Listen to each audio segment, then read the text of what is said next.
seperti sekarang ya. Ana bervisi sama istri ya, sudah, eee, dulu judulnya bukan visi ya, mungkin harapan atau target. Jadi visinya adalah masuk surga sekeluarga, masuk surga bersama-sama. Jadi itu yang dicanangkan dari awal sampai punya anak 4 hari ini, cita-cita itu yang ditransformasikan ke 3 anak-anak dan satu lagi yang bungsu juga sudah mulai dikenalkan.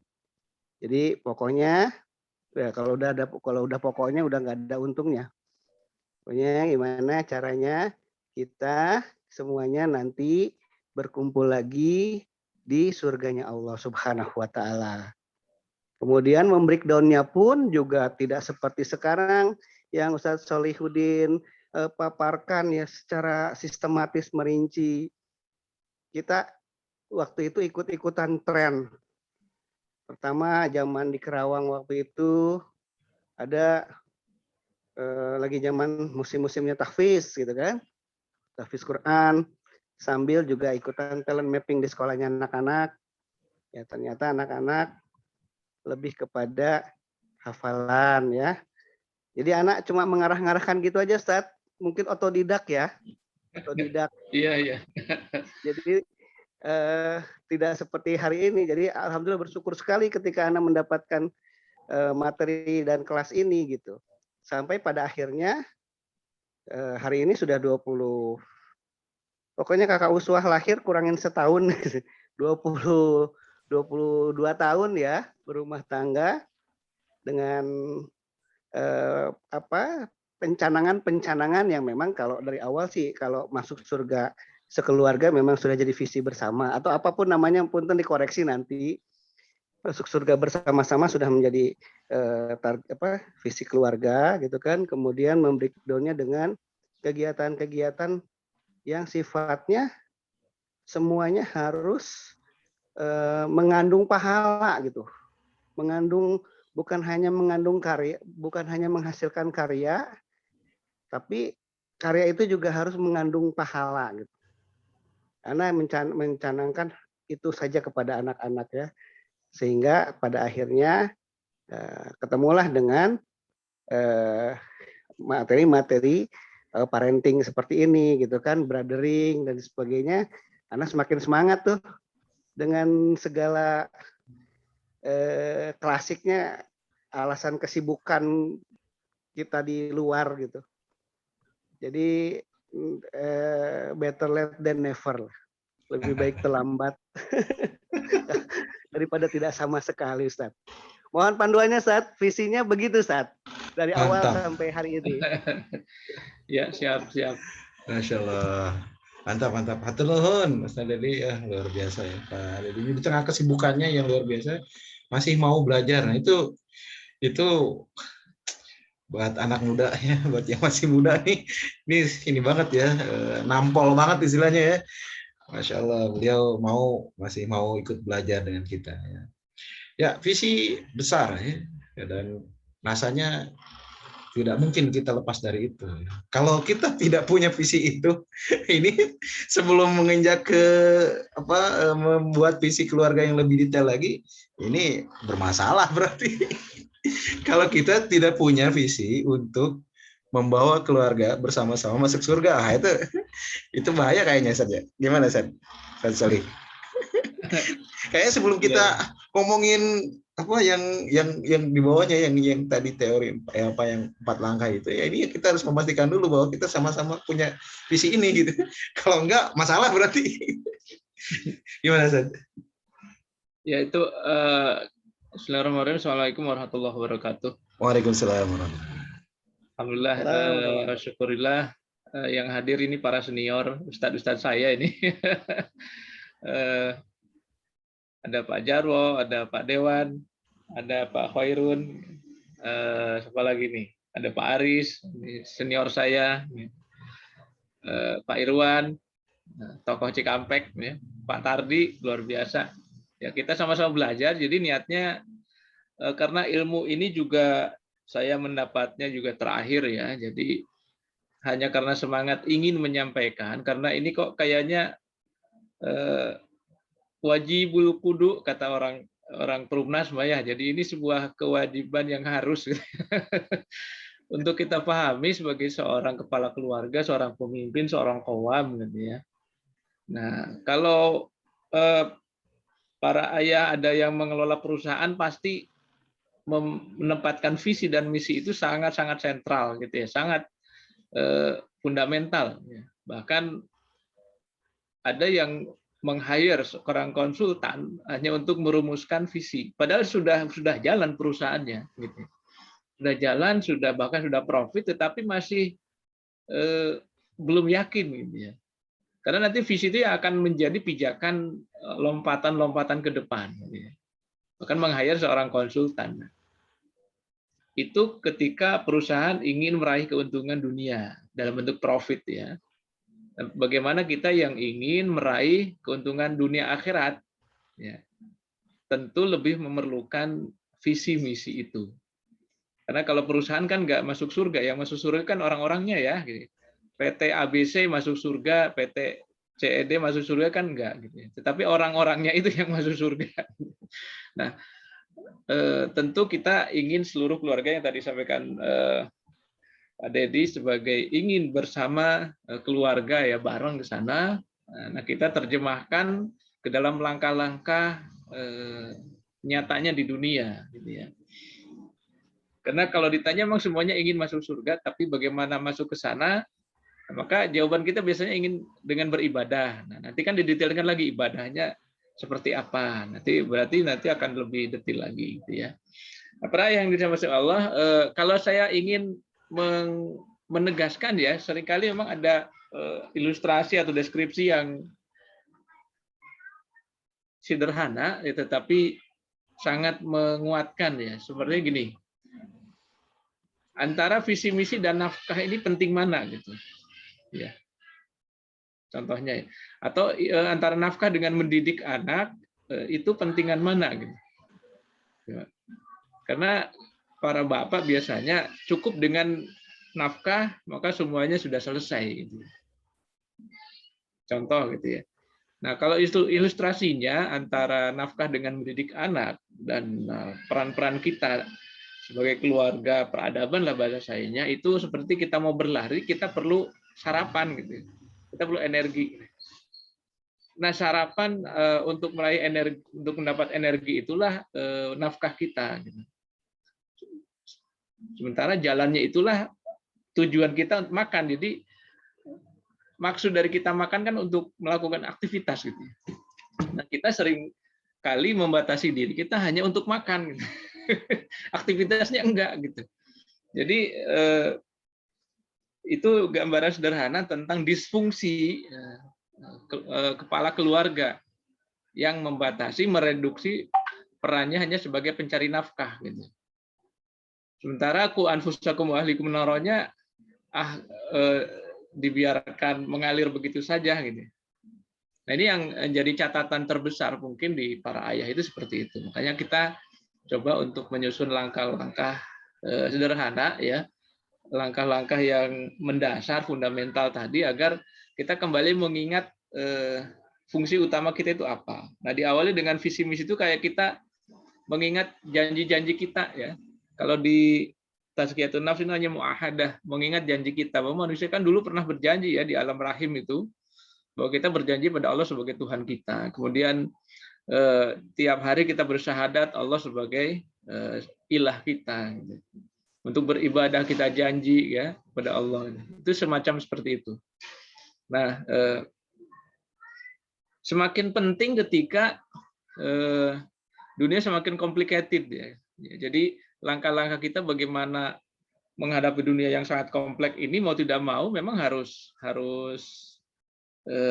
tersistematis. Bagaimana sebuah perusahaan sekarang kan perusahaan-perusahaan yang eksis itu yang memang mampu merumuskan dirinya itu siapa dan hidup di dalam situasi apa gitu ya. Sebagian tumbang gitu kan, apalagi di masa pandemik begini. Nah, baik, Mungkin untuk lebih jelasnya, karena pekan kemarin kita bahas teori ya, Kang Rusidin ya. Kita coba detailkan sebagai contoh ilustrasi agar kita lebih jelas ya. Ya, ya. Nanti. Bahkan kalau Mangga, kalau pekan depan ada yang ingin menambah lagi ya sebagai request untuk memperjelas lagi, silakan. Saya sediakan waktu untuk diskusi ya untuk pekan depan sampai sebelum sesi berikutnya. Saya ingin semuanya paham ya.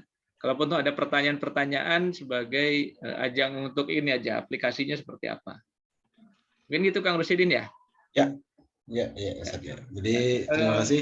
Jadi kita kita mengalir aja diskusinya.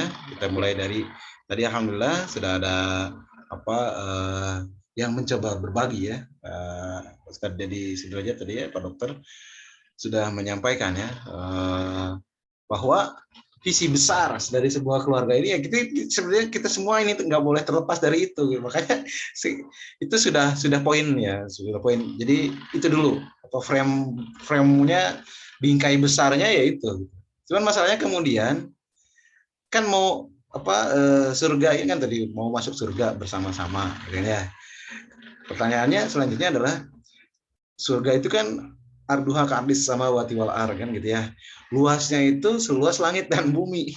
Luas banget. Lah kita mau masuk dari yang mana nih gitu untuk surganya gitu. Keluarga kita tuh mau lewat mana masuknya gitu. Kan gitu. Nah, itulah yang kemudian menuntut kita sebagai kepala keluarga merumuskan visi berikutnya. Setelah kita punya visi yang besar nih, masuk surga. Nah, selanjutnya visinya apa nih? Visi di dunia itu kan harus beramal soleh di dunia gitu, supaya bisa masuk surga. Nah, amal soleh terbaik kita itu ya kalau punya visi yang clear ya, sehingga kita bisa fokus untuk terus merawat amal soleh itu hingga betul-betul surga itu kita raih. Nah, inilah upayanya. Balik lagi ke teorinya tadi kan. Dan kita juga bisa melihat contoh para sahabat tadi ya. Semuanya pasti punya visi yang sama, pengen masuk surga, tapi punya amalan-amalan yang unggulan masing-masing berbeda-beda gitu ya. Ada yang di ekonominya gitu ya.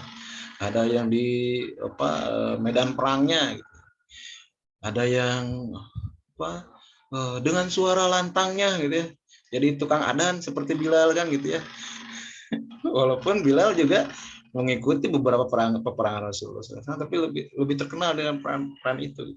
Ada yang tukang nulis, juru tulis kan gitu. Semuanya dijalani. Nah, tinggal kita nih, keluarga kita mau jadi keluarga seperti apa sih? Nah, kalau dalam teorinya MH itu visi itu cara kita memandang itu saja. Kita memandang keluarga kita itu seperti apa sih gitu ya.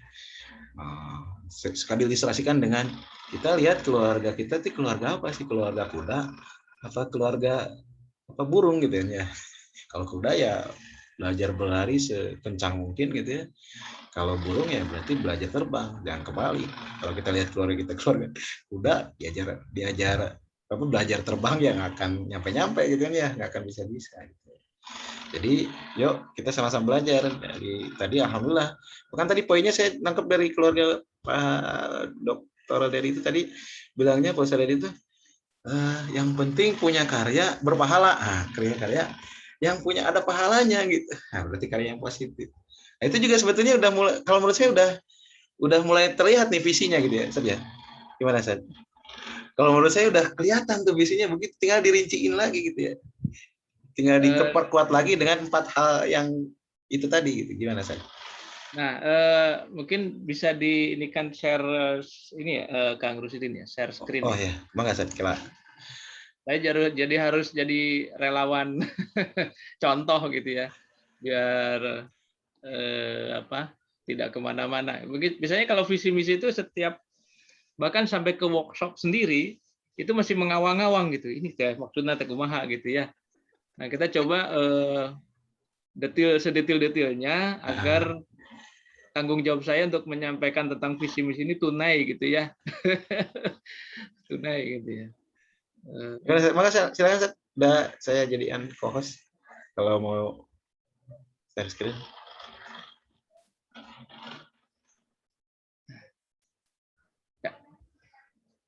Nah, ini yang tadi saya share di grup ya tentang misi. Ini tentang misi. Kalau versi ML ini tentang misi, tapi kalau menurut Ustadz Hari Santosa almarhum ini gabungan antara misi dan visi. Jadi memang ada perbedaan definisi ya, tapi tidak kita masuk ke perdebatan ya.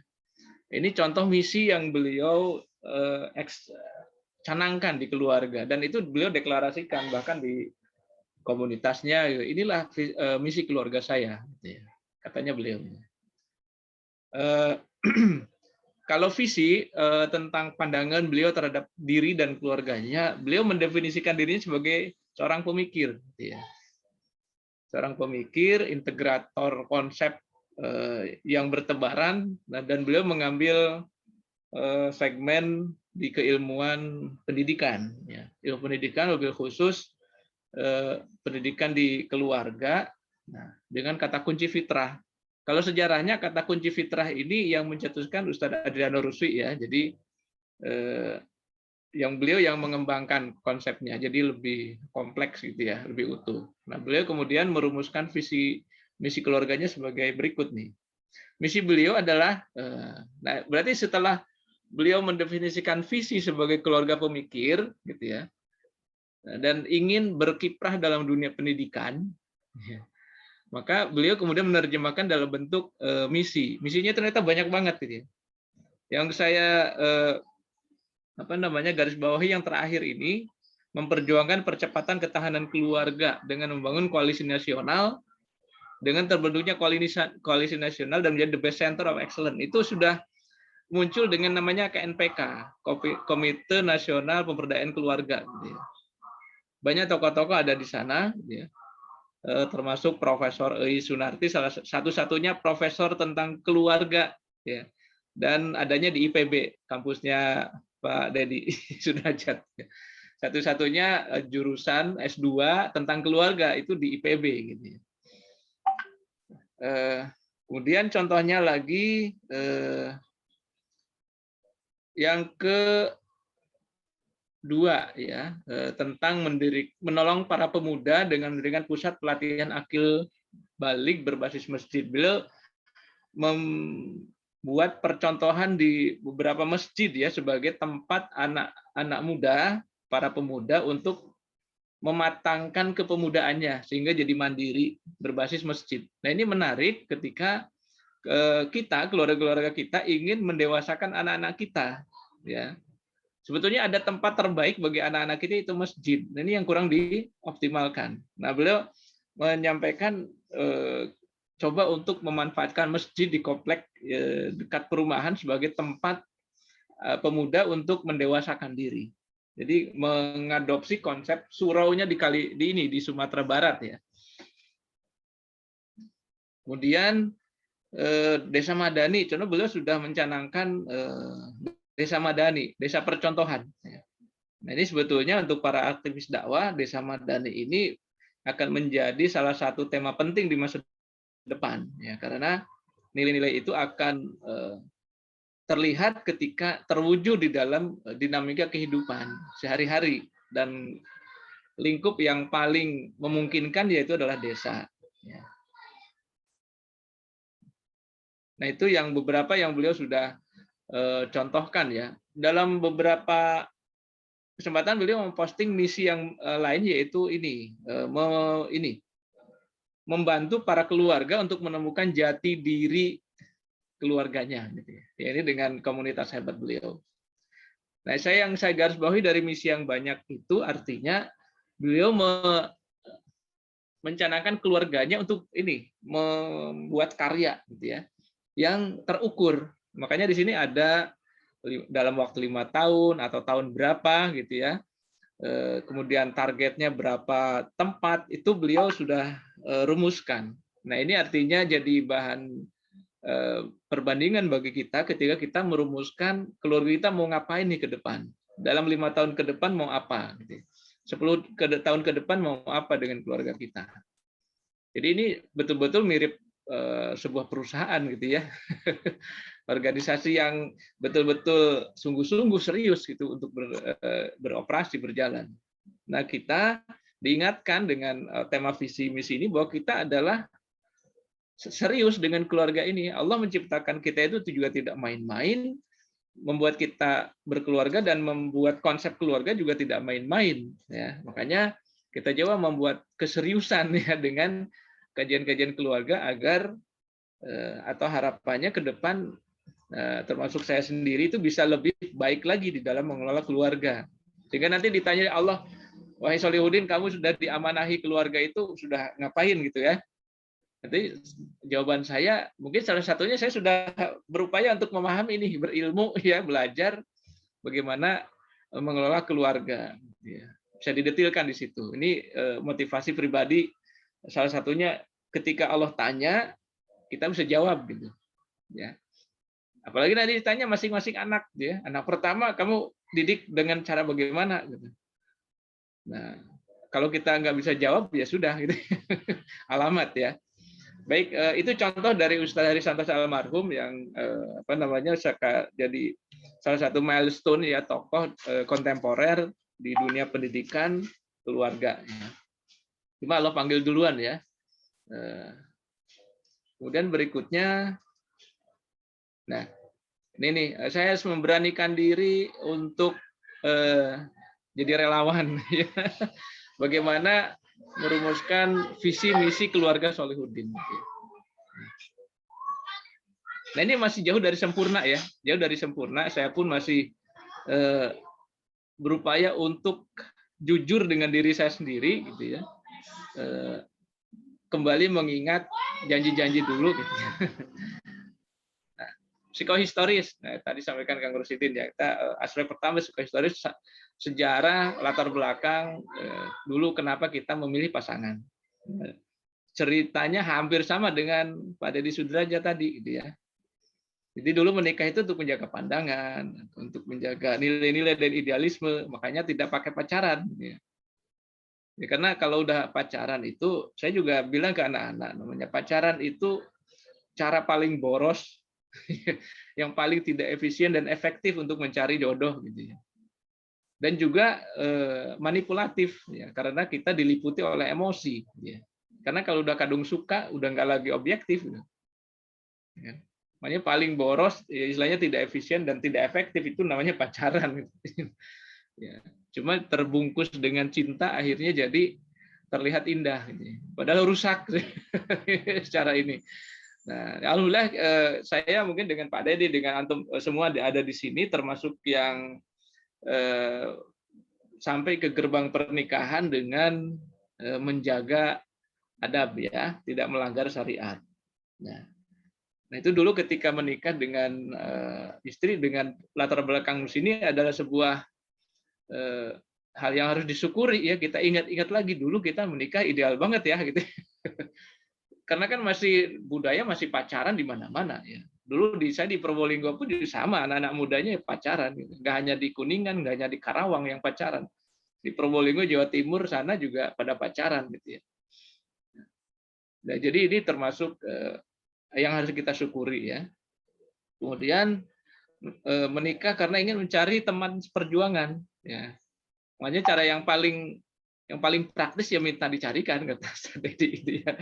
Kita carikan guru lah yang ngerti gitu ya, murabi atau ustadz ya, atau orang tua. Mungkin kalau orang tuanya punya pandangan bisa gitu ya. Tolong carikan dong yang sesuai dengan kepribadian saya, sesuai dengan cita-cita saya gitu. Nah ini akan memudahkan kita ya. Tapi ini relatif ya, ada yang cari sendiri dapat juga banyak gitu ya. Tapi ini sejarah kita, sejarah saya ini. Nah, juga menomorduakan faktor fisik, suku, ekonomi, pokoknya yang penting akhwatnya solehah gitu ya. Itu psikohistoris ya. Jadi rasanya kok ideal banget ya. Oh ya harus disyukuri ya. Jadi kalau ada yang mengalami hal semacam ini ya kita harus bersyukuri gitu ya. Jangan kemudian menyesal kayak begitu sekarang trennya itu dengan KCB gitu ya, ta'aruf tapi dengan model KCB gitu ya. Yang atau ayat-ayat cinta atau cinta-cinta bertasbih gitu. Pakai medsos, sekarang taarufnya pakai medsos. Jadi sebelum ketemu, scrolling dulu itu ininya profilnya di medsos. Jadi udah taarufnya dari medsos. Ya, baik, itu yang harus kita syukuri ya, perjalanan sejarah. Walaupun nanti yang ada yang mungkin bertemunya karena suka duluan, ya alhamdulillah gitu. Jadi ini sebuah keunikan, kekhasan yang masing-masing berbeda. Semuanya harus disyukuri ya. Ini psikohistoris, jadi ada niat, ada idealisme, gitu ya. Given factor. Nah ini mulai ya. Saya orang Sunda, istri saya Madura. Ya. Kemudian saya Kuningan, istri saya Probolinggo, Jawa Timur. Jadi Probolinggo itu Madura tapi versi Jawa Timurnya. Jadi tidak di Pulau Maduranya gitu ya. Kemudian pendidikan dua-duanya sekuler. Artinya di SD, SMP, SMA negeri. Kuliah juga di kampus negeri ya, yang bukan kampus agama. Kenal agama secara informal lewat kajian di masjid sama gitu. Istri juga sama gitu ya. Kenal dari akhwat, dari mentoring ya. Sama ininya. Kemudian yang beda adalah saya dominan otak kanan, istri saya dominan otak kiri. Ya. Jadi saya lebih berantakan, istri saya lebih rapi. Gitu. Saya tidak terstruktur, zigzag, istri saya terstruktur. Nah ini given factor, kita harus menerima apa adanya. Ya. Dulu waktu ta'aruf mungkin akan lebih detail lagi ya, given faktornya. Ya. Termasuk ada sakit bawaan enggak di situ ya. Ya. Faktor keluarga, ya mertua kita juga terima gitu ya apa adanya gitu ya. Itu given faktor. Ya. Kemudian situasi keluarga terkini. Ya, nah ini yang tadi sampaikan Kang Rusidin. Ya. Pertama kondisi ekonomi. Kalau saya masih kuadran 1 nih, Pak Dedi ya. Pak Rusidin juga hanya masih kuadran 1 deh gitu ya. Kalau di Robert Kiyosaki kuadran ya. Jadi masih dari salary ya. Karena kita bekerja pada orang. Ya. Sumber pemasukan lain belum established ya. Kadang-kadang saja dapat pemasukan dari sumber-sumber yang lain ya. Dan lagi puncak-puncaknya biaya pendidikan. Jadi 5 anak saya sedang semuanya sedang sekolah, mulai dari kelas SD sampai kuliah ya. Jadi sedang puncak-puncaknya. Apa relevansinya? Nah, ini untuk mengatur langkah ke depan gitu ya. Dan juga untuk mengukur langkah sekarang dibandingkan dengan beberapa waktu sebelumnya. Ini kondisi ekonomi. Mari kita jujur ya, masing-masing memang harus jujur syaratnya. Ya. Harus objektif, ya, apa adanya. Kemudian tentang anak-anak, anak saya 5, yang anak saya pernah perempuan, penulis, calon psikolog, public speaker, akhirnya bisa ngomong di depan orang banyak, medsos friendly, nggak kayak saya gitu ya. Status kurang ya sedikit-sedikit, ya, jarang juga. Tapi anak-anak itu milenial ya, kurang mengakar di lingkungan. Juga kita harus jujur ya. Lebih asik di medsos sehingga ke lingkungan kurang kenal. Saya tanya siapa ketua RT-nya nggak tahu gitu ya. Anak-anak kita gitu. Nggak tahu anak-anak antum ya. Tanya ketua RW-nya tahu nggak? Tanya kepala desanya tahu nggak gitu. Ya. Nah ini fakta ya yang harus kita coba terima apa adanya. Kemudian laki-laki, ya, anak yang kedua laki-laki masih belum mandiri. Ya belum akil, kalau dalam konsep akil balik belum akil sebetulnya, secara ekonomi belum mandiri gitu.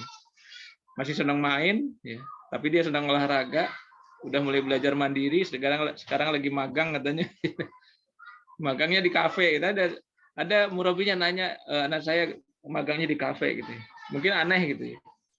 Nah, kalau saya magang di kafe itu jadi sebagai ujian keimanan dia gitu. Bisa ini enggak gitu, bisa tahan enggak gitu kan. Kemudian anak ketiga, nah ini anak yang paling rajin membantu ini anak ketiga, mudah disuruh ibadah, gitu, tapi senang musik, tapi anaknya pendiam. Terus diperhatikan ya setiap anak itu, ya dengan kekhasannya masing-masing. Anak keempat makin bungsu makin sedikit karena masih belum tereksplor ya secara luas. Ya. Anak yang keempat itu laki-laki senang teka-teki, juga senang diskusi. Logikanya jalan gitu ya. Anak 5, anak perempuan suka nanya lagi cerewet usia 9 tahun ya. Nah ini kondisi keluarga terkini saya gitu ya. Ini kenapa dikatakan sekarang? Karena ini ceritanya saya sedang merumuskan fee itu sekarang setelah perjalanan 20-an tahun ya menikah. Kemudian masalah yang pernah diatasi, keluar dari riba gitu. Biasa kan kalau ASN itu langganan di bank gitu ya. Alhamdulillah sudah bisa keluar ya, dengan segala perjuangannya udah bisa keluar. Kemudian udah bisa mengintegrasikan dua keluarga beda budaya antara Sunda dan Madura. Kemudian juga pindah-pindah domisili ya. Jawa Timur itu berapa rumah yang saya gilir ya untuk dikontrak sampai disindir sama keluarga. Ini siapa rumah lagi yang mau dikontrak gitu. Di Probolinggo, Jember, Lumajang. Pindah-pindah dengan segala masalahnya. Jadi tiap pindah kerja, pindah rumah. Ya. Tapi alhamdulillah sekarang sudah menetap, jadi sudah teratasi. Jadi yang pindah nanti sayanya aja, nggak usah rumahnya yang pindah ya. Kemudian amanah-amanah dakwah. Jadi di tengah kerumitan mengelola keluarga, alhamdulillah amanah-amanah dakwah juga bisa teratasi ya, sudah bisa tertunaikan ya. Kemudian ini slide-nya ini ya, ini masalah yang masalah orang lain yang berhasil kita bantu untuk mengatasi ya. Ya. Jadi pertama menjadi konselor gitu ya. Bagi pasangan yang hampir gagal menikah. Jadi calon pasangan yang hampir gagal menikah itu pernah kita rujukan gitu ya, jadi nikah itu. Sekarang alhamdulillah sudah punya anak. Yang sudah cerai bisa rujuk ya. Kemudian yang berantem mau cerai tidak jadi cerai. Itu beberapa yang alhamdulillah bisa kita atasi. Artinya jadi pengalaman gitu ya, jadi catatan portofolio gitu.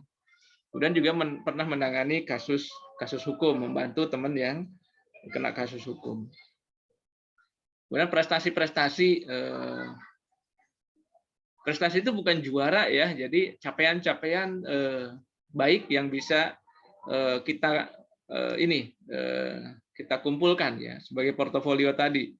Pernah dapat beasiswa di STAN gitu ya, kemudian juga pernah mengumpulkan tulisan, kemudian memahami konsep LAS ya, sampai katakan tukang les dulu gitu, tapi sekarang udah nggak aktif, dialihkan ke yang lain, Kang Dedi ya, Dedi Suryana, memahami konsep penentuan akil balik. Ini bagi saya sebuah prestasi, sebuah capaian, karena untuk ke sana perjuangannya tidak mudah gitu ya.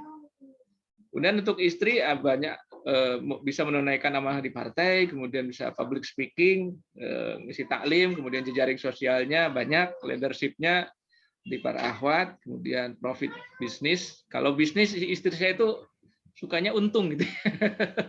Jadi, cuma karena lebih prioritas di yang lain, akhirnya bisnisnya tidak berkembang gitu. Kemudian anak saya juga pernah dapat beasiswa, juga pernah menulis buku, menjadi mahasiswa prestasi, jadi speaker, motivator, ketua OSIS, banyak follower di medsos ya. Juga ada anak yang suka lomba olahraga, walaupun menang harapan ya, menjadi ketua OSIS dan sudah mau belajar bisnis. Nah ini prestasi-prestasi yang coba kita kumpulkan ya, jadi portofolio keluarga. Nah, dari sini kita jadi ambil benang merah gitu ya. Oh keluarga kita kayak apa ya jadinya ya, itu benang merah. Jadi kalau kita mengatakan keluarga kita keluarga kambing gitu ya, jadi sebenarnya bahasa kitanya adalah benang merah keluarga kita itu ya begini gitu. Oh begini ya ternyata ya. Nah kemudian harapan-harapan aku, kau, dan kita. Nah ini anak-anak juga kita bisa minta pendapat tentang harapan kalian apa sih terhadap keluarga kita gitu ya. Atau kalian punya harapan ke depan itu seperti apa gitu. Jangan-jangan kalau sudah menikah udah lupa dengan keluarga ya. Ya. Lupa dengan ayah ibu gitu ya. Nah, jadi saya punya harapan ke depan, saya punya flexible working dan income gitu ya. Jadi tidak terpaku ke dalam satu tempat. Tapi alhamdulillah sekarang sudah dengan WFH WFO ini jadi fleksibel ya, banyak di rumah ya.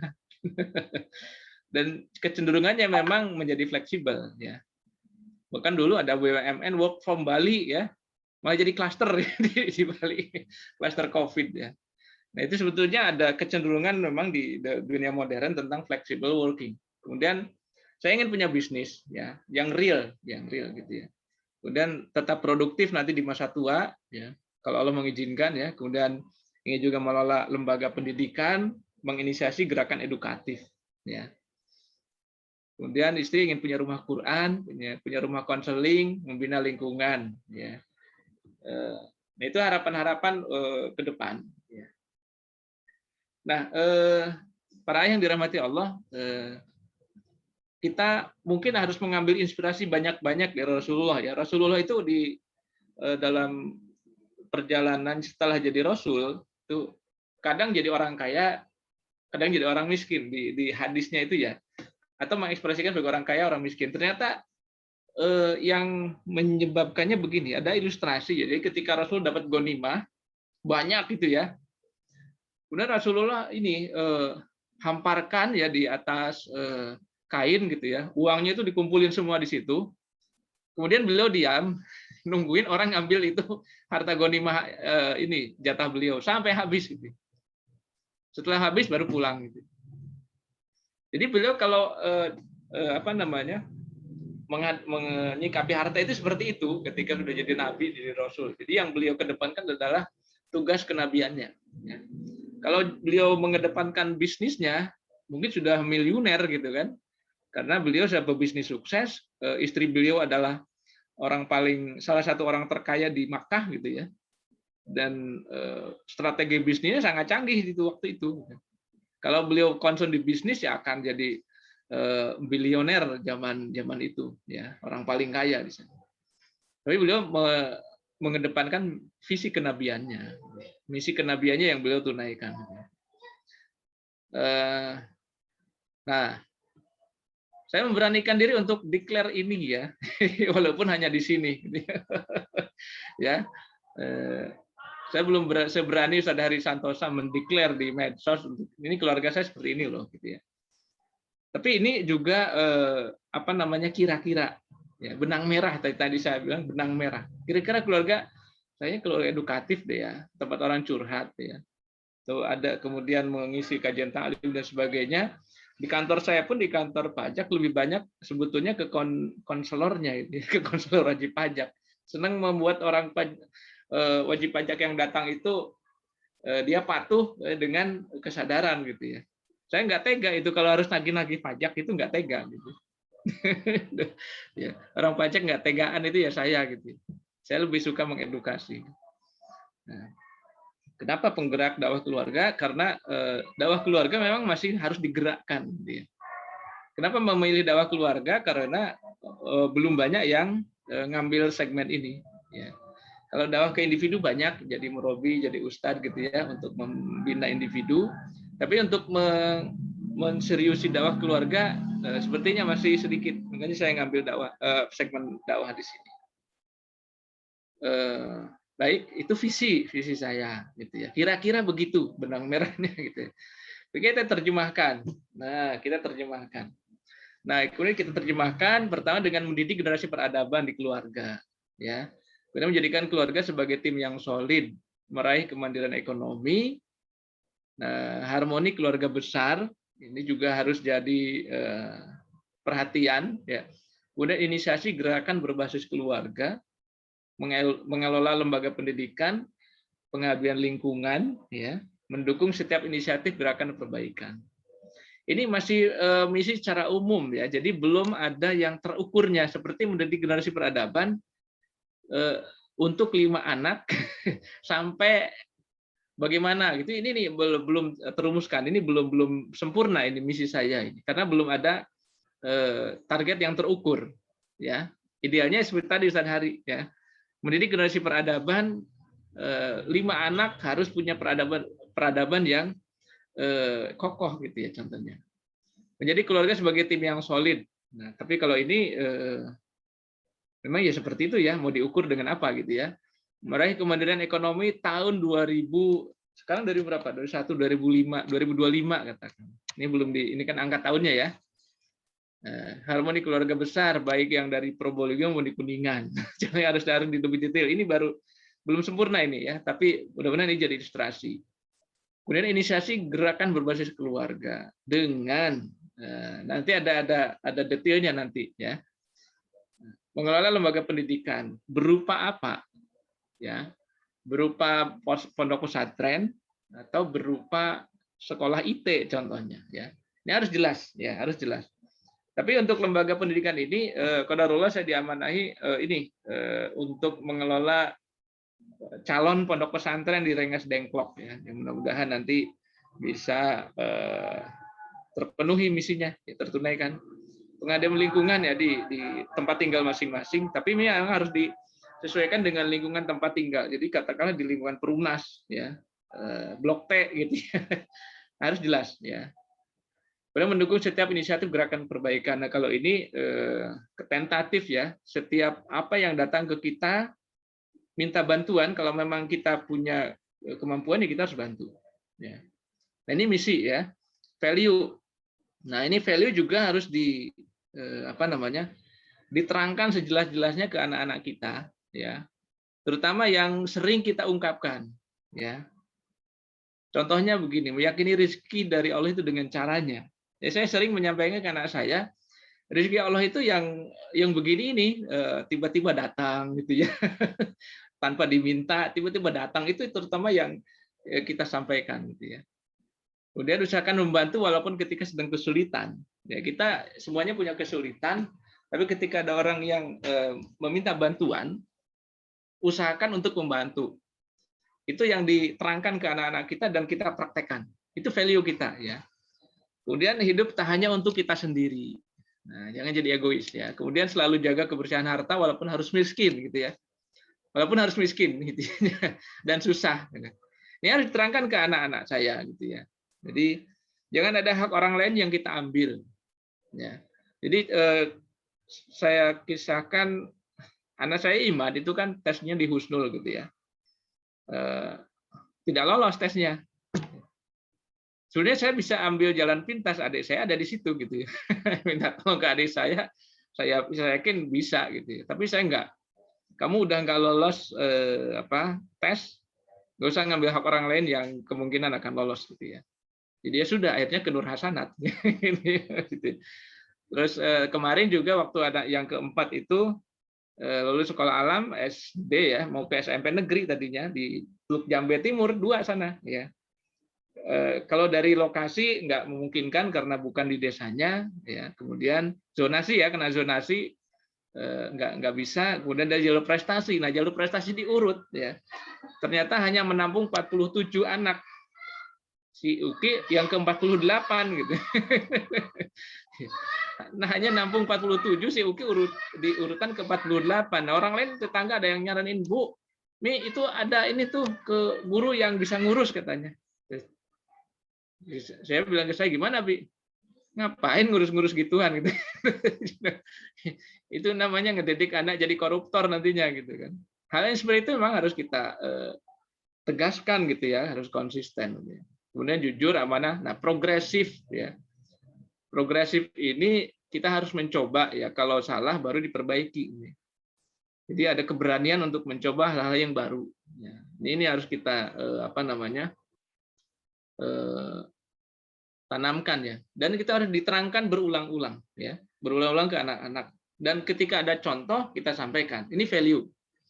Kemudian budaya. Nah, budaya ini sebenarnya masih tidak terstruktur ya. Nanti kita coba untuk membuat sebuah konsep yang lebih terstruktur lagi. Tapi ini insya Allah sudah mulai on the track ya untuk membuat sebuah visi misi keluarga. Budaya ya, budaya hanya terjemahan dari value itu kemudian kita bentuk dalam bentuk pertama rutin surat pagi ya bareng keluarga. Halakoh keluarga pekanan. Banyak cerita di meja makan karena itu kesempatan yang paling bagus untuk ngobrol, apalagi sedang WFH ya, pandemi begini banyak ngobrol dengan anak-anak gitu ya, sering diskusi. Budaya silaturahim dengan keluarga besar. Nah, sedekah Ramadan ini yang harus dimasifkan, harus luar biasa gitu ya kalau Ramadan itu ya. Jadi kalau kalau bisa memang kesannya jadi sangat wah gitu kalau Ramadan itu ya. Walaupun kita juga sehari-hari ya susah juga gitu ya, ada kesulitan ada. Ya. Kemudian jaga sholat berjamaah. Ya. Pantang berebut makanan, coba kalau di rumah yang harus sederhana ya. Kemudian tilawah dengan suara lantang. Kenapa suara lantang? Karena akan memfasihkan suara kita. Kemudian brothering ya, saling asuh itu tadi. Kemudian saling mendukung, masing-masing punya proyek. Pembagian tugas di rumah, ada budaya baca, ya, diskusi harian, traveling bareng, koleksi buku budaya. Ini kita kembangkan. Ini mungkin akan kita akan cari ya mana budaya-budaya positif yang harus kita kita biasakan di rumah. Berdasarkan value yang kita pegang. Nah, dari sinilah kemudian kita bisa buat grand design pendidikan untuk anak-anak kita. Dengan mimpi yang membangun generasi peradaban yang soleh, muslih, dan produktif. Ya. Jadi dari visi misi keluarga, kemudian kita turunkan menjadi grand design pendidikan. Nah, jadi ini kalau kita jadikan bahan kurikulum ya, inilah bahan kurikulum kita, anak-anak kita, gitu ya. Ada misi pendidikan ya, bukan misi keluarga, ini misi pendidikan. Mendidik keturunan yang berkomitmen dengan akidah, mendidik keturunan yang berkomitmen dengan syariah, mendidik keturunan yang berkomitmen dengan akhlak yang mulia, ya, mampu melakukan perbaikan pada diri dan orang lain, ya, melakukan perbaikan pada lingkungan, ya, mendidik keturunan yang mampu melakukan perbaikan pada dunia Islam, gitu ya. Kemudian mengenal potensi diri dan mengoptimalkan peran kekhalifahan. Ya. Nah, ini peran pendidikan untuk anak-anak. Nah, jadi kita harus mendetilkan agar kita punya haluan ya. Ketika kita jauh dari rumah, ini akan jadi pegangan istri. Ya, istilahnya bilang begitu. Pentingnya visi adalah ketika kita jauh dari rumah, jauh dari keluarga, kita sudah meninggalkan panduan. Nah, ini panduannya salah satunya berbentuk ini, ya. Jadi istri nanti akan berpegang ke sini, ya. Nanti misi kita uraikan menjadi output yang diharapkan, ya. Pertama, mendidik keturunan yang komitmen akidah dan ideologi Islam itu diuraikan lagi, mengenal Allahnya seperti apa, ya, mengenal, memahami tauhid rububiyah, ya, Allah sebagai pencipta, pemberi rezeki dan pemilik, ya. Nanti outputnya adalah kepribadian yang selalu bersyukur, ya. Outputnya. Jadi ini indikatornya ini anak kita selalu bersyukur nggak gitu ya dalam keseharian, ya. Syukur itu kan nanti beragama dengan gembira gitu ya. Ya. Nah, itu nanti akan kelihatan dari sikap sehari-hari. Nah, ini jadi pegangan juga buat istri kita ya untuk mendampingi anak-anak. Nanti kita tanya, "Mi, anak-anak gimana waktu sholat?" Masih terpaksa, Bi, ya. Oh, berarti belum bersyukur tuh gitu ya. Nah, seperti itu. Masih susah, Bi, bangun subuhnya. Nah, itu berarti tanda belum bersyukur. Ya. Kemudian anak memahami tauhid mulukiyah, ya, dan sebagainya nanti diuraikan, silahkan dipelajari, dijadikan mirroring. Saya juga belajar dari keluarga yang lain kalau yang ini, ya. Kayaknya ini saya banget gitu ya. Ya. Dari Bu Kiki Barkiyah ya kalau yang ini. Saya dapat dari beliau kayaknya bisa kita copy paste kalau untuk ini. Nah, nanti kita bisa sesuaikan ya, ini sebagai ilustrasi saja. Untuk dari visi misi kemudian kita bikin grand design pendidikan anak-anak kita ya sesuai dengan salah satu fungsi kita sebagai pendidik utama. Nah, gitu barangkali Ngurusidin ya salah satu ilustrasi penjelas dari materi pekan kemarin, merumuskan visi misi itu seperti apa sih ininya perjalanannya ya.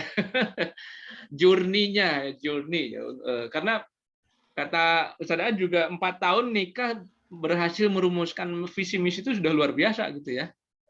Nah, jadi jangan sedih atau jangan menyesal kalau belum bisa merumuskan visi misi karena ini sebuah perjalanan ya. Bisa jadi nanti baru 10 tahun yang akan datang kita bisa betul-betul ini loh keluarga saya gitu ya.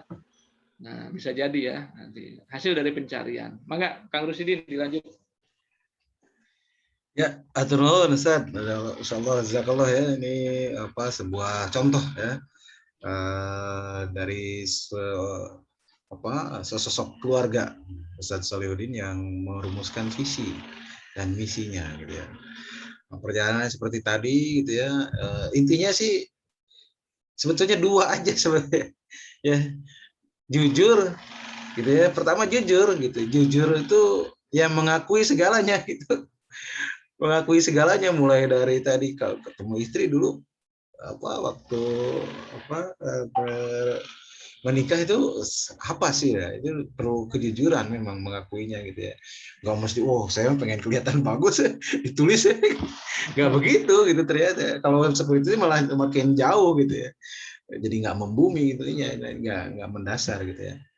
Yang kedua, setelah jujur, syukur ternyata. Kita harus banyak bersyukur tuh dengan prestasi yang pernah didapat. Kadang kalau ditanya, lu prestasi apa ya gitu, pengalaman saya saat ya bertemu dengan ngobrol sama istri, lalu nanya prestasi itu, atau udah mah nggak punya prestasi apa-apa gitu. Itu kan jadi pentingnya bersyukur tuh begitu. Anak kita sudah begini ya, gitu. Jadi dari pengakuan tadi, jujur mengakui, kemudian syukur gitu ya, itu ya, sehingga semuanya itu bisa kebuka gitu ya. Karena kalau pengalaman pribadi untuk sampai pada bisa menulis begini, apalagi sampai punya grand design begini, wah ini lumayan berat gitu, lumayan perlu didalami terus gitu, dengan dua nilai tadi, jujur dan bersyukur gitu. Akhirnya mulai bayang nih sekarang, apalagi dikasih contoh begini, wah udah ya, kalau bisa ada template-nya enak nih. Yang pertama apa gitu, yang pertama itu tadi alasan menikah gitu, kita tulis ya, di bawahnya apa gitu, terus dikonfirmasi ke istri kita, jangan sampai kita doang yang menulis begitu gitu, nggak tahu emang begitu gitu ya. Jangan sampai begitu. Ini kan kita menjalani kehidupan tuh berdua sama istri gitu ya, bahkan dengan anak-anak kita kan. Terus given faktor kan tadi, hasil dari, saya yakin itu hasil dari pendalaman Solih dengan istrinya kan, keturunan ini benar nggak gini, sampai pada tahu ini otak kanan otak kiri, itu kan hasil dari pendalaman. Nggak mungkin rekan-rekan gitu ya, kira-kira ini enggak kan, pasti dikonfirmasi ini given faktornya begini gitu. Nah, bisa tahu itu sesuatu yang terberi gitu ya dari Allah Subhanahu Wa Taala, yang sudah menjadi ditakdirkan kita oleh Allah Subhanahu Wa Taala ya, karena ada rasa syukur gitu. Kalau masih sulit gitu ya, tingkatin lagi rasa syukur ya, masya Allah pernah, pasti ada insya Allah ketemu. Terus ada apa ya? Setelah itu masalah yang sedang dihadapi apa ya tadi ya? Ya. Masalah sedang dihadapi yang jujur aja, lagi-lagi jujur gitu. Jujur aja sih kalau lagi sulit gitu ya. Jangan pura-pura ini gitu ya. Nah, ini wah masya Allah. Ya, sip. Terus situasi terkini keluarga. Nah, ini kan tentang anak ini adalah sesuatu yang muncul dari rasa syukur gitu kayaknya ya. Anak saya ini perempuan gitu ya. Dia ini penulis, gitu, calon psikolog gitu, ini disyukuri gitu ya. Kurang mengakar di lingkungan, nah itu dia pengakuan kan. Pengakuan itu bagian dari rasa syukur gitu. Ini kadang-kadang sulit banget nih mengakui ini. Anak saya mah bagus terus deh perasaan mah gitu ya. Perasaan gitu ya. Harus di benar-benar kita harus jujur ya mengakui gitu ya. Kalau begitu susah. Bahkan kalau pengalaman saya sendiri itu, saya coba konfirmasi gitu. Benar nggak Kak sih kamu tuh begini gitu? Benar nggak Kak? Kamu begini kan? Iya. Ya dia bilang iya aja. Bener nggak? Iya. Jadi konfirmasi seperti itu. Nah, Kang Rusdin mungkin ada yang ingin sharing ya, untuk saling menguatkan ya.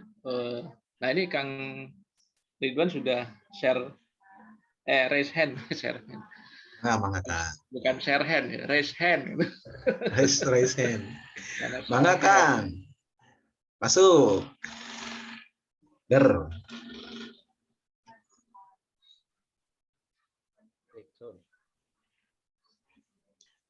Mau mempresentasikan Kang Ridwan? Terinspirasi dari dua senior. Mau cobain sharing set dari yang sedang belajar Ini alhamdulillah banget dapat materi-materi seperti ini. Mau coba sharing ya, dan mohon untuk ditanggapi. Butuh belajar.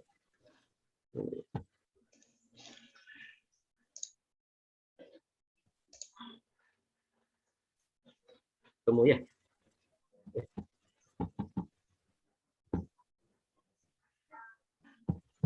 Kebuka. Ya, Ya, sip, cus. Masya Allah, mantap. serius juga namanya. Tadi memende anak yang kecil dulu.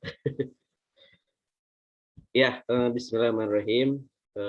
Malam ini coba mau sharing dengan para ustadz, para coach yang semuanya yang sudah senior dalam berumah tangga.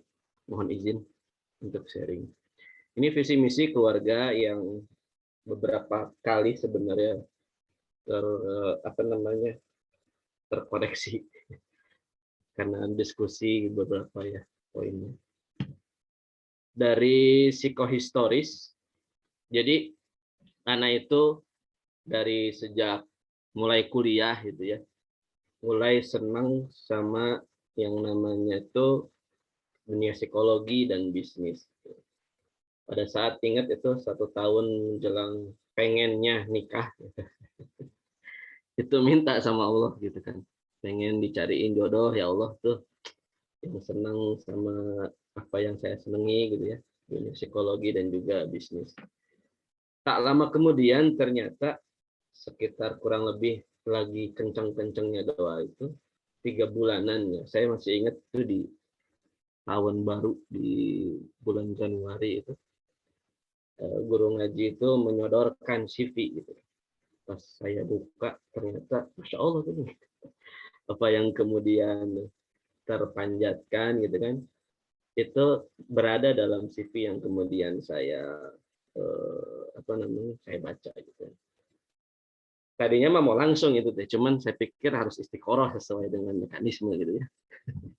Istiqoroh, terus kemudian selama kurang lebih, karena dikasih waktu 3 minggu sama guru ngaji gitu kan, terus kemudian sama MR, kemudian ya lanjutkan gitu, terus kemudian sampai akhirnya taruh dan sampai akhirnya saat ini ya sebagai istri saya gitu ya, Liz Nurliani.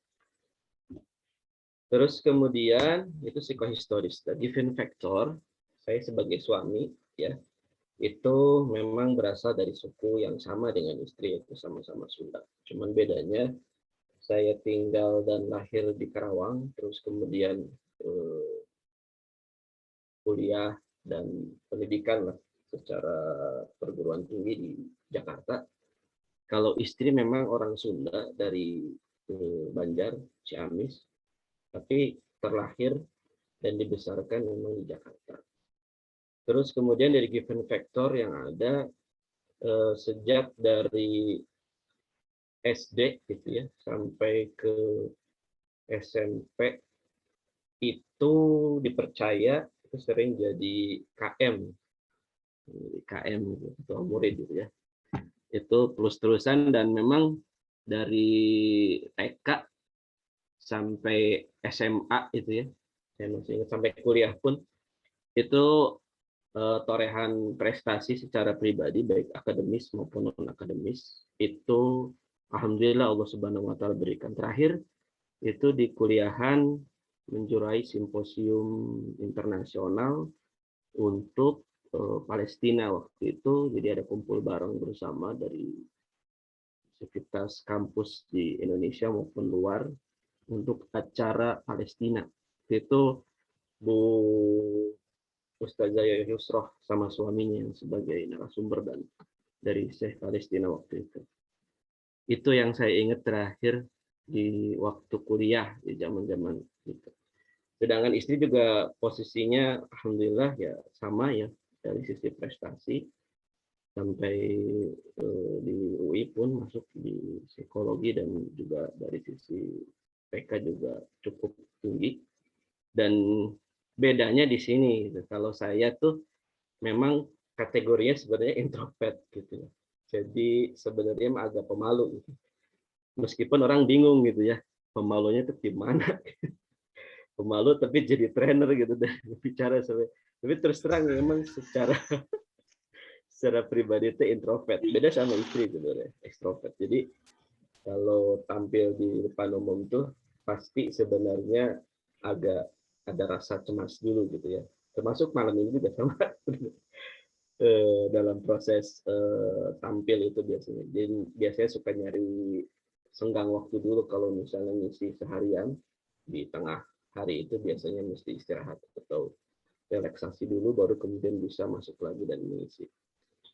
Terus saya juga given factornya memang suka nyanyi ya dan suka buat lagu dari dulu sebelum zamannya hijrah itu memang suka apa namanya ngeband gitu zaman anak muda gitu.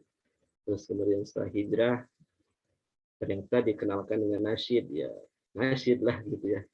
Sejak dari kuliah ya nasyid dari mulai nasyid mellow gitu ya, zaman-zaman ada kemah dan juga sampai nasyid haroki gitu ya.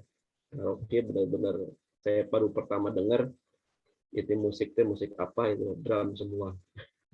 Drum sambil ho ho ho ho gitu. Saya ingat ada waktu daurah pertama kali di Cibubur itu ya. Gitu musik naon. Tapi gini lama kelamaan ini juga asik juga. Itu given factor. Terus kemudian situasi terkini ya pada hari ini memang alhamdulillah dengan nanti setelahnya ada slide yang cukup ini. Untuk income alhamdulillah ada beberapa sumber-sumber di lain yang saat ini sebagai pengelola sekolah pesantren di luar dari komunitas kita. Alhamdulillah ini menjadi satu apa namanya tolak ukur bagi anak sendiri.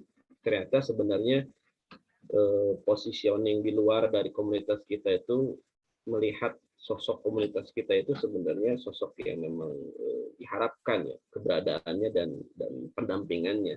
Ini adalah momentum sebenarnya yang bisa kita maksimalkan ya dari komunitas untuk kemudian bisa memberdayakan dari aspek pendidikan di luar daripada komunitas yang selama ini ada. Jadi selain ya kerja ya saya juga ada beberapa saluran income yang lain karena memang belajar di kuliahan terkait dengan khusus di ilmu kemakmuran. Jadi ada beberapa sumber-sumber income yang memang harus dimiliki oleh seorang laki dan seorang perempuan itu berbeda. Dan ini sedang diupayakan terus memenuhi kaidah tersebut. Jadi kalau laki-laki menurut dari sistem itu 7 harus memiliki income, multiple income itu minimal 7 saluran, sedangkan perempuan minimal 3. Nah ini yang sedang terus digagas. Terus kemudian saat ini alhamdulillah ada yayasan keluarga yang didirikan sama istri sudah baru jadi, ya, tepatnya baru jadi di awal bulan pada saat kita sedang isoman sebenarnya. Itu kemudian alhamdulillah Allah kasih anugerah bisa selesai untuk didirikan yayasan. Terus selain itu sempat juga dan hari ini bulan mulai September udah mulai kembali untuk turun gunung untuk kembali mengcoaching dari sisi private business ada satu startup yang ingin didampingi dan juga beberapa teman saya punya kelas namanya Wealth Insight ya. Jadi fokus bicara tentang pola keuangan yang berbeda dari pola keuangan pada umumnya yang ada di masyarakat. Jadi ada sistem secara khusus. Terus saat ini juga ada amanah dakwah kultural terkait dengan profesionalitas ya, membentuk bagaimana komunitas-komunitas profesional ini bisa terbentuk di Karawang. Terus kemudian situasi terkini anak-anak, nah ini dari para senior tadi memberikan inspirasi luar biasa. Mudah-mudahan bisa mengikuti jejak. Anak pertama itu baru kelas 4 SD, namun sudah mulai terlihat dari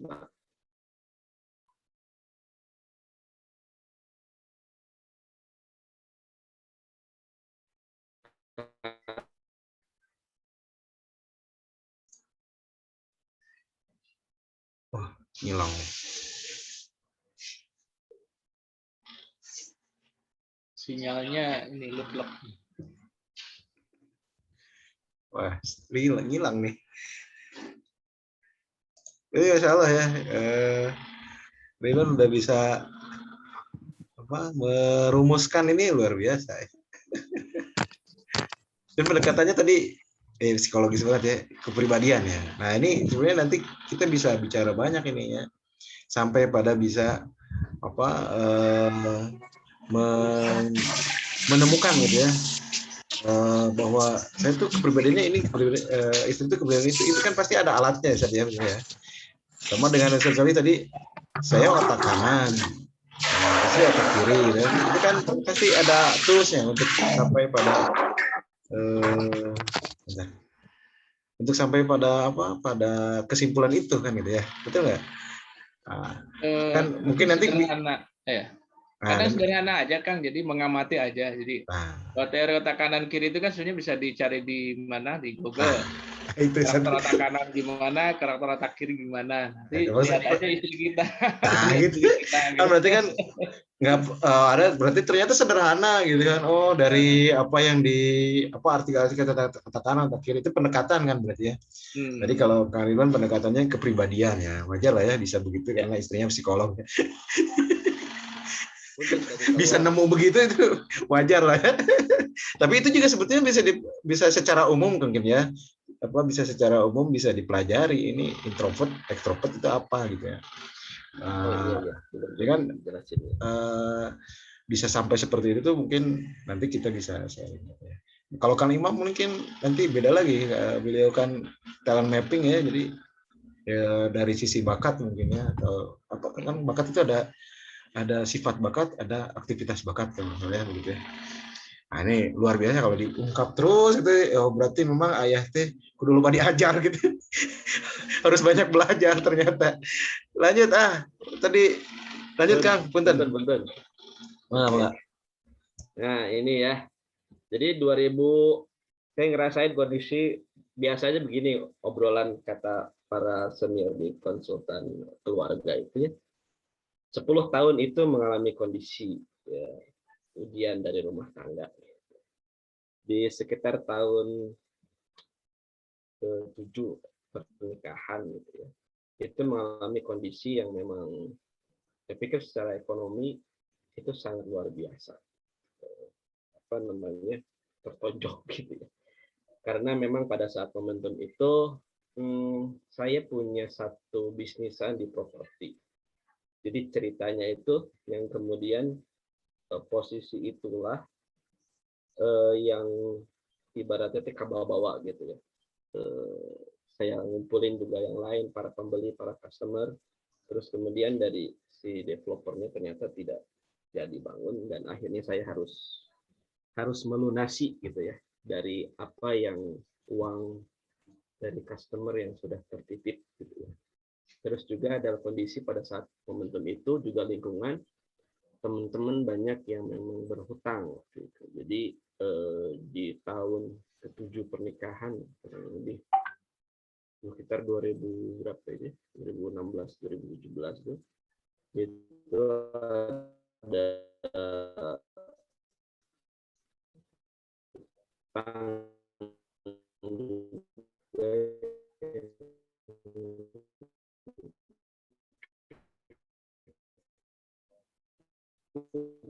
hilang deh. Luar biasa gitu ya. Kita ada rakit gitu. Begitu selesai. Ada? Cek.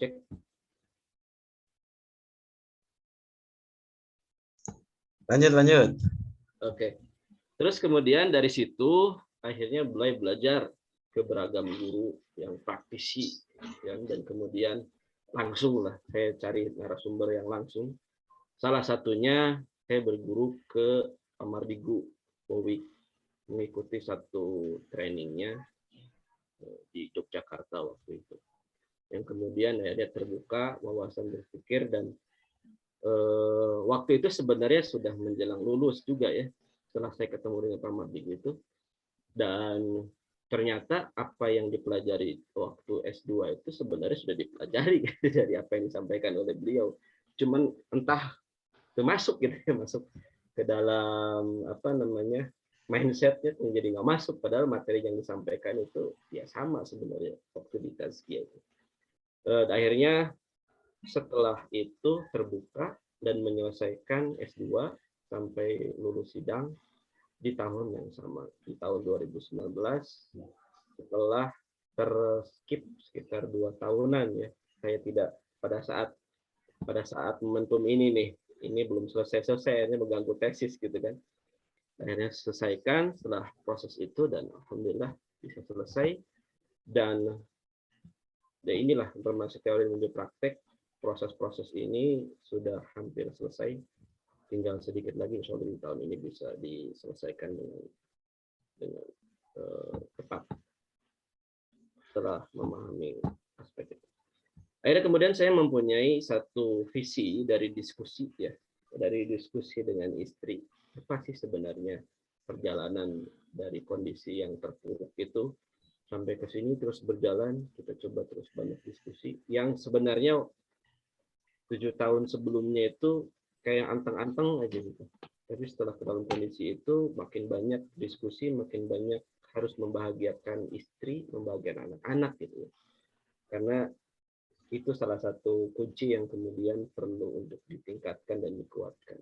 Akhirnya ketemulah aspek keluarga kita tuh ternyata memang cukup kokoh di area leadership, karena saya maupun istri juga banyak ragam organisasi yang diikuti dan hampir semuanya itu jadi ketua gitu ya di organisasi-organisasi yang kita ikuti. Terus kemudian juga banyak menginspirasi dari orang lain untuk melakukan hal yang sama atau kita mendorong orang lain. Jadi biasanya kita itu kalau ketemu talent gitu ya, ketemu orang yang wah ini pas nih, kita dorong biasanya untuk kemudian dia bisa maju dan masuk. Ada beberapa talent yang kemudian kita dorong dan alhamdulillah cukup berhasil dengan bisnisnya maupun dari sisi karir.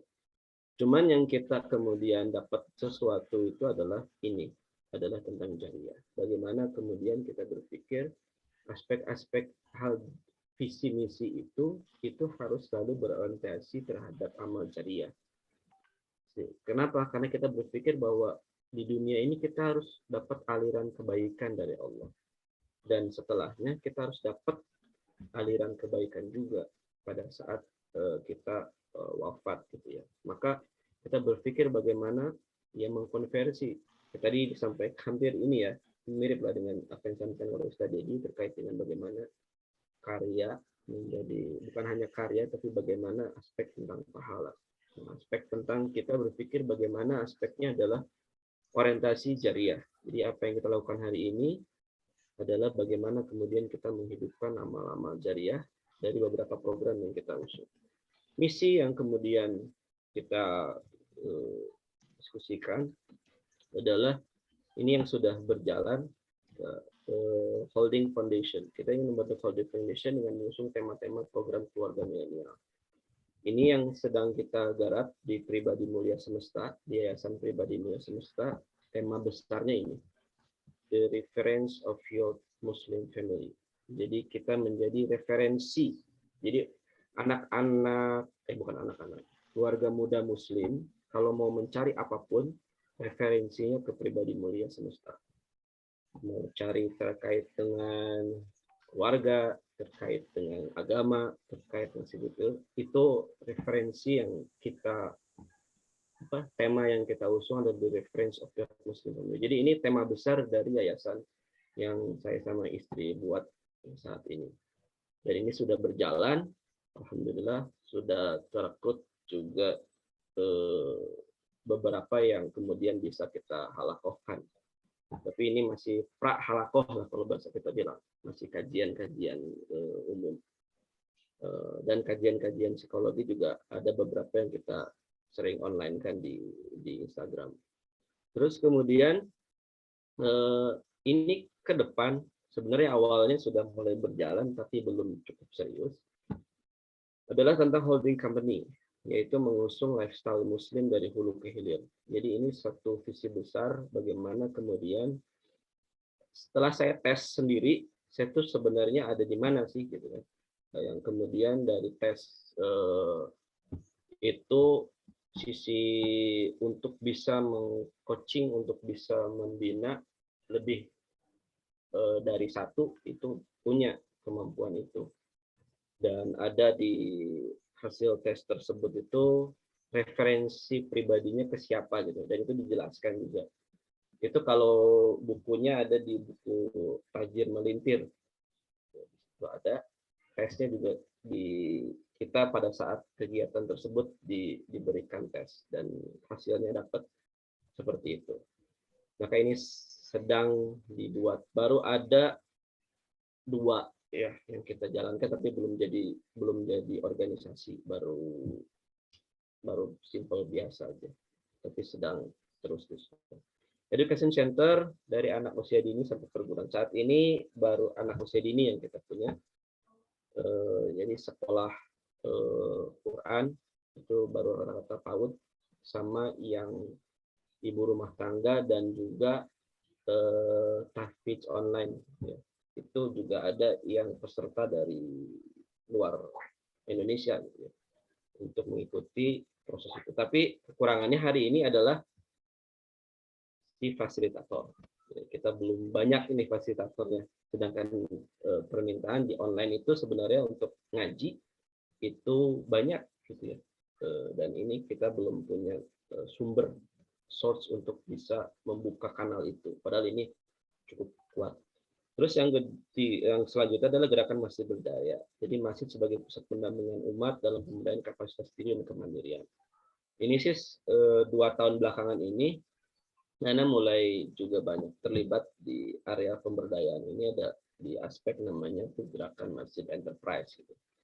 Jadi di sini di Al-Ikhlas mencoba untuk melakukan hal yang sama. Jadi gerakan bagaimana masjid bukan hanya fungsinya sekedar ibadah, tapi juga fungsi asli masjid itu bisa dilakukan seperti Rasulullah SAW. Ya, konsepnya memang masjid enterprise digagas oleh Munzalan. Ya.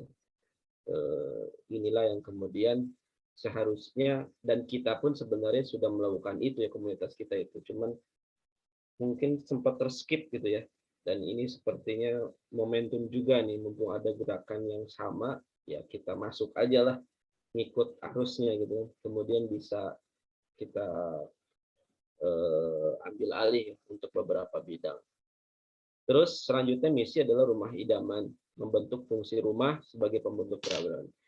Ini sebenarnya hasil ngobrol sama anak-anak muda, keluarga-keluarga muda ya. Jadi rumah itu hanya sekedar tempat buat tidur gitu. Terus kerja lagi. Jadi fungsi-fungsi diskusi keluarga, fungsi-fungsi back. Kan kalau dalam bahasa Inggris kan ada perbedaan antara home sama house gitu ya. Nah, fungsi home ini, fungsi rumah ini yang sebagaimana Rasulullah itu gulirkan saat ini hilang. Jadi ini yang kemudian kita ingin usung bagaimana ini bisa. Untuk ke situ kita harus mau tidak mau mulai dari keluarga sendiri, rumah sendiri. Value yang kita bangun di keluarga adalah ada 4, iman, terus kemudian syariat, terus kemudian adab, dan kemudian skill. Bagaimana dari kita semua fondasi ini harus ada gitu ya.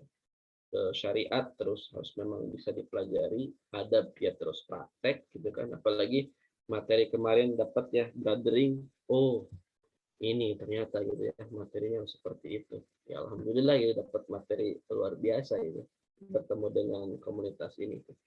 Terus kemudian skill yang kita harus memiliki, bahkan disebut ke depan bisa jadi ijazah bukan jadi sesuatu yang paling utama, tapi skill lah yang kemudian bisa menjadi poin utama ke depannya. Budaya yang saat ini dilakukan di kami adalah setiap selesai subuh itu ada halakoh keluarga. Jadi halakoh keluarganya itu ya baca Quran, maksurat, terus kemudian biasanya anak yang kecil-kecil itu pengennya siroh. Jadi kita bacain siroh. Jadi siroh itu di kita 2 kali ya, jelang tidur kita bacain siroh nabawiyah. dan juga di halakoh keluarga di setiap selesai subuh. Dan ini kalau selesai subuh sampai jam 6:30. Dari ibadah subuh pulang dari masjid, terus kemudian dilanjutkan terus bersama sampai kira-kira paling maksimal 6:30. Ya, terus kemudian menghidupkan malam dengan bergantian. Jadi ini juga salah satu sunnah ya yang kemudian dilakukan oleh keluarga-keluarga sahabat Rasulullah SAW dan juga Rasulullah sendiri, bagaimana malam itu harus dihidupkan. Malam itu dimulai dari pada maghrib sampai kemudian terbit matahari. Jadi kita gantian gitu ya. Jadi misalnya pada maghrib saya sama anak-anak kita sampai jelang tidur gitu ya. Ya mengikuti anjuran salah satu dari Pak Ustadz Salahuddin ya terkait dengan ngobrol ngalur ngidur sama anak-anak ya. Coba begitu. Akhirnya ya ngebodor lah atau apa di situ. Jadi akhirnya cair gitu. Berkaitan dengan itu. Jadi biasanya istri dari pada maghribnya sampai kemudian bilang tidur untuk kehidupan aktivitas ibadah. Nanti gantian sayanya ada di jelang tidur di malam ataupun di tengah malamnya gitu. Terus ketemu lagi ya jelang subuh.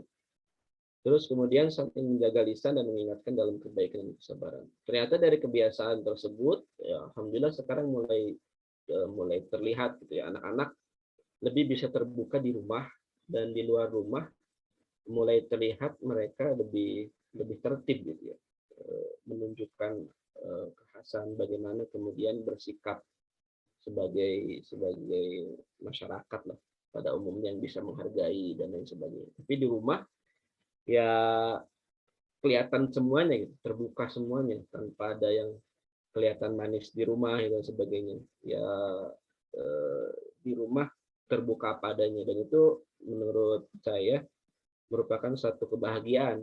Akhirnya jadi tidak ada yang ditutupi dari saya, istri ataupun dari anak-anak. Termasuk kemudian kalau kita sedang diskusi gitu ya dengan istri, anak-anak beberapa kali kita tontonkan juga bagaimana kemudian area rumah tangga itu konsepnya ya begitu. Untuk menentukan sesuatu ada diskusi, menentukan sesuatu ada hal yang perlu dibicarakan secara full. Itu ya sharingnya, punten gitu ya, belum tertata dengan baik, tapi coba di-sharingkan, mudah-mudahan ini juga dapat masukan dari para senior semuanya. Mangga itu dari Abdi. Ya, atur nuhun Kang Riman, Masya Allah ya, ini luar biasa, ini udah memang kayaknya berbakat jadi pimpinan perusahaan. Luar biasa. Ya kalau sampai pada sedetail itu ya, itu udah luar biasa ya. Mulai dari tadi ya latar belakang terus hingga sampai pada kesimpulan bahwa keluarga saya itu adalah tadi leadership and inspiring family gitu ya. Jariah. Jariah. Luar biasa. Kata kunci jariah gitu. Jariah. Maka di Facebook dituliskan jariah. Jariah. Nah ini udah kelihatan lah gitu, budayanya juga nggak akan jauh-jauh dari itu pastinya gitu ya, nanti akan nilai budaya kemudian udah sampai bisa begitu ya, luar biasa ini. Saya makin tertantang nih. Wah ini bisa sampai gitu kemana cara belajar lagi berarti ya. Nah ini aturan Kang Iwan sebelumnya ya, jadi aturan pisan ini mudah-mudahan bisa menginspirasi yang lainnya. Saya mungkin ada peserta lain yang mau ini, tapi kita sudah lewat sebetulnya waktunya. Ya. Waktunya kita sudah 21.49 tapi kagok lahnya sampai jam 10-nya. Bapak yang dirahmati Allah Subhanahu wa taala. Ya, ya sampai jam 10 ya. Ini ayah hebat yang dirahmati Allah Subhanahu wa taala. Ini saya pengen ke Pak Rahmat, ada nggak ya Pak Rahmat? Karena yang pada pekan lalu itu bertanya Pak Rahmat, bagaimana cara begini kondisinya, saya mah begini, istri mah begitu gitu. Jadi anak teh bingung ikut ayahnya apa ikut ibunya gitu. Nah ini kayaknya gimana, udah melihat seperti ini apa sudah mulai ada gambaran kira-kira gitu Pak Rahmat? Punten, ada nggak Pak Rahmat ya? Ada sih. Ini ada ya di sini ya, Pak Ada. Rahmat ya. Tapi belum respon ya. Atau teman-teman yang lain, kalaupun belum ini ya, paling tidak kita sudah mulai mengira-ngira gitu ya. Dan tadi itu semua gitu ya, yang kalau sensor itu tadi visinya adalah keluarga edukatif dan apa tadi? Dakwah keluarga gitu. Apa tadi? Pendorong apa? Penggerak. Nah, penggerak dakwah keluarga gitu. Nah, sampai pada kesimpulan itu tuh udah enak gitu ya, udah kelihatan banget. Apa tadi? Leadership and inspiring family with Jariah. Itu semua sebetulnya dua yang tadi ini gambaran bahwa itu menunjukkan bahwa dibingkai dalam visi besar yang tadi Pak Dr. Dedi sampaikan ya, masuk surga bareng-bareng membawa keluarga ke surga bersama-sama. Nah itu tuh nggak bisa terlepas dari itu. Makanya tadi yang utama mah yang pertama dulu ini, jangan sampai masih ada yang ragu berkeluarga teh akan apa, kita tuh mau keluarga tuh mau ke surga bareng-bareng, kita harus punya itu dulu gitu. Karena saya berawalnya dari situ dulu, dan saya yakin Ustaz Saleh dan Kang Ridwan tadi juga pasti awalnya dari situ gitu ya. Saya diingatkan dulu sama waktu ini waktu apa di hotel waktu seminar Samara itu Ustaz Cahyadi itu di hotel apa itu yang bahasa cinta itu Hotel itu Aksaya. di situ itu diingetin dulu, nggak punya bayangan apa sih sebenarnya kita tuh ya jalanin aja selama beberapa tahun itu saya menikah ya, ngalir aja gitu menikah itu ya gitu aja gitu ya, saya punya tanggung jawab, istri punya tanggung jawab, udah gitu doang gitu. Tapi setelah itu, oh iya ya, kita tuh pengen masuk surga sama-sama. Nah, mulai dari situ tuh udah mulai, kayaknya harus belajar nih jadi ayah yang bener deh. Terus belajar nih kayaknya jadi ayah yang bener. Alhamdulillah ketemu LMLA, makin terang lagi, oh gini ya gitu ya. Ya benar-benar harus ngasah otak terus ya. Ini memang fitrahnya laki-laki ya. Pak Rahmat bisa nyambung dengan kita? Assalamualaikum Pak Rahmat.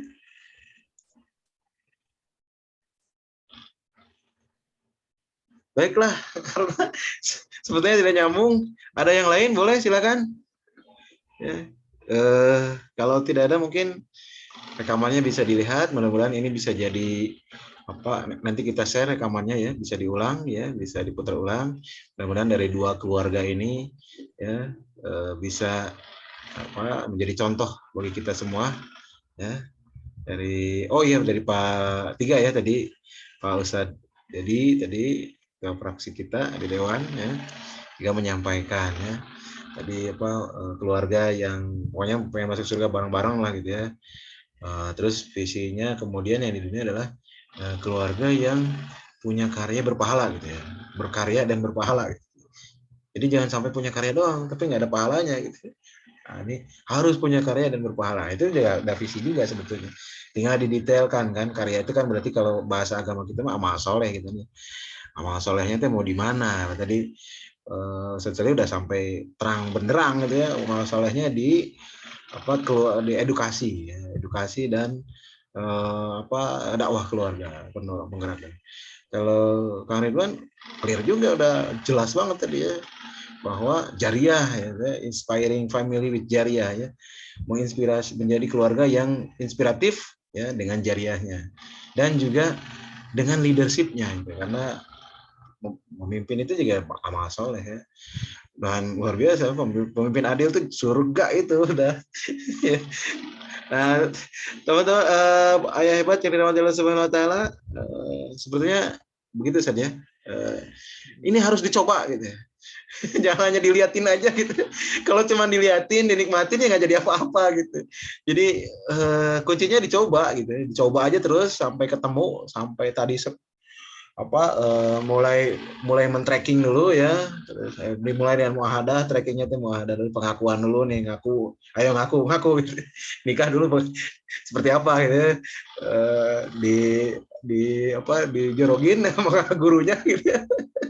Atau punya keinginan sendiri ya. Terus lanjut terus di tracking gitu ya sampai ini masalah kita yang sedang dalam apa akhirnya ketemulah nanti visi gitu ya. Visi ya tulis aja dulu mau jadi apa gitu terus baru misi baru kemudian tadi apa nilainya nilai kemudian baru budayanya. Ini luar biasa kalau sudah begini insya Allah ya kita penuh berharap ya hadirnya peradaban Islam ya yang betul-betul bisa menguatkan ya Islam dan kaum muslimin. Seperti itu mungkin udah tinggal 5 menit lagi. Gimana, Seth? Ada yang ditambahkan? Paling menegaskan saja bahwa visi misi itu semacam pengingat aja bagi kita yang suka lupa gitu ya. Lupa akan siapa diri kita. Biasanya kalau untuk skala pribadi kan who am I gitu ya. Siapa kita? Siapa diri, siapa aku gitu ya. Kalau di keluarga kan who we are gitu ya. Siapa kita? Nah itu kan perlu diingatkan lagi. Nah dengan statement atau merumuskan visi misi ini kita akan dibawa kembali kepada khitoh gitu ya kalau bahasa organisasi Maya. Jadi jati diri kita sebetulnya siapa gitu ya. Kadang kita yang suka lupa gitu kan.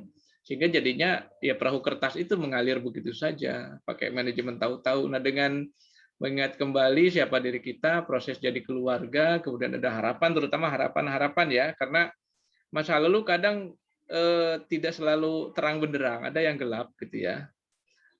Yang harus kita maafkan. Berarti kita memandang ke depan gitu ya. Dengan berbekal apa yang Allah berikan kepada kita. Nah, ini memang ideal banget ya saya ngomong ya. Tapi apa namanya ya memang ya harus ideal kalau berbicara tentang apa kita ingin sesuatu ya. Nanti masalah terwujudnya 10%-nya ya alhamdulillah gitu ya. Yang kita tinggal istighfar yang 80%-nya ya. Setidaknya sudah ada niat ya, sudah ada keinginan, kesadaran dan cita-cita. Mudah-mudahan ini jadi doa. Jadi bukan nanti mungkin ada yang aduh ideal banget ya gitu. Itu bisa nggak itu diwujudkan ya? Ya yang penting kayak dulu cita-cita gantungkan setinggi langit ya. Jadi kalaupun toh tidak setinggi langit ya setinggi langit-langit kan jadinya ya dapat ya. Nah, jadi ya itulah keluarga kita. Mudah-mudahan ini sedikit sharing ya sebetulnya bukan matematika ya, ini seni ya. Jadi silakan mengambilnya sebagai input ya untuk diolah kembali di keluarga masing-masing. Kalau nanti pengen template-nya yang tadi saya sharekan ya bisa nanti. Tapi intinya sebetulnya yang penting why-nya, kenapanya sudah dipahami ya. Nah, masalah how-nya bisa masing-masing bisa berkreasi sendiri bisa sebetulnya ya. Kalau tadi di slide saya disampaikan the grand design pendidikan itu sebetulnya untuk memandu saya sendiri itu sebetulnya ya. Jadi agar ada acuan ya untuk menilai mendidik anak itu sudah semaksimal apa gitu ya. Ya kan ada ukurannya, maksimal dan tidak maksimal itu ada ukurannya gitu ya. Nah, itu yang kita perlukan dan sebagai pegangan bagi istri kita untuk mendampingi anak-anak gitu ya. Sehingga istri kita tidak kehilangan arah ya. Tidak kehilangan arah karena sudah kita beri panduannya ya. Maka setelah itu kita mau berkelana ke ujung dunia juga nggak ada masalah ya. Nah, begitu. Makanya ada remote fatherhood, mendidik dari jarak jauh. Selain doa tentunya ya dan ikatan hati. Wallahu alam. Itu mungkin para ayah yang sudah hadir di Zoom malam hari ini ya. Mohon maaf apabila ada yang dari saya kurang jelas, kurang berkenan karena saya juga masih belajar ya untuk memaknai tema ini.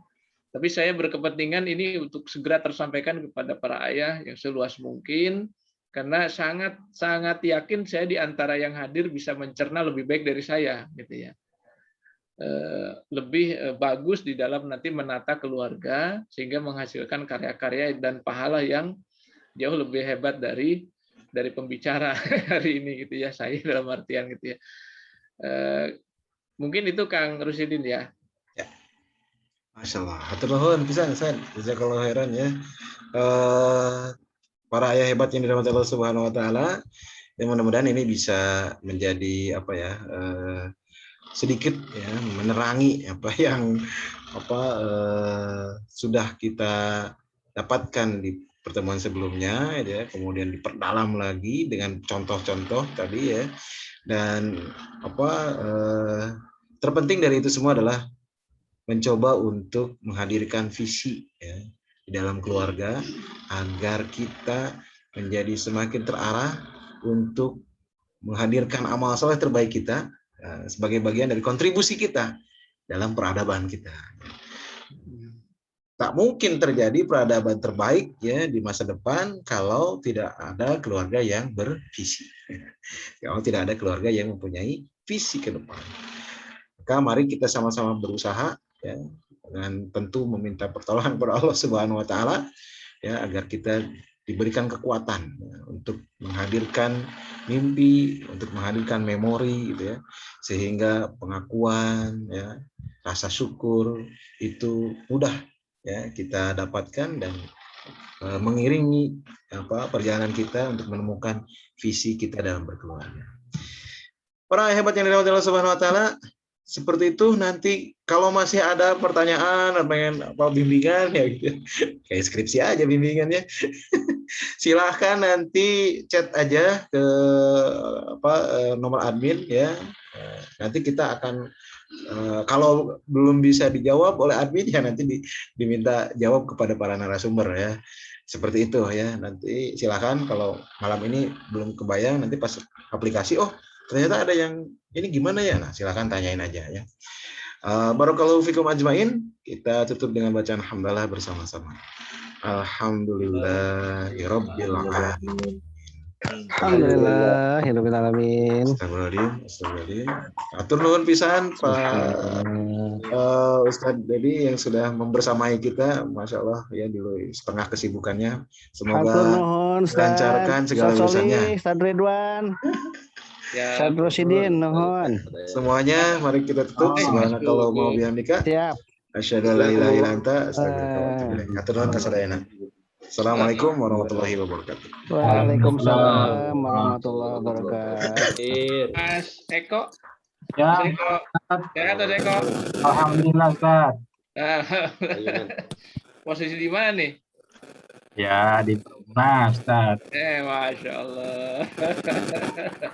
Ini Ada Mas Kang Eko Acep, ini yang 11 tahun yang lalu mengenalkan dunia ayah ini. Ini guru Dulu, saya Ustaz. nih Mas Eko ini. Enggak. Seprofesi aja Ustaz. Profesi sebagai ASN maksudnya. Masya Allah. Sehat ya Mas Eko ya. Alhamdulillah. Atur nuhun kasadayana. Punten di close ya. Ya. Ya. Nuhun, Ustaz. Sampai Ya. Nah, ini.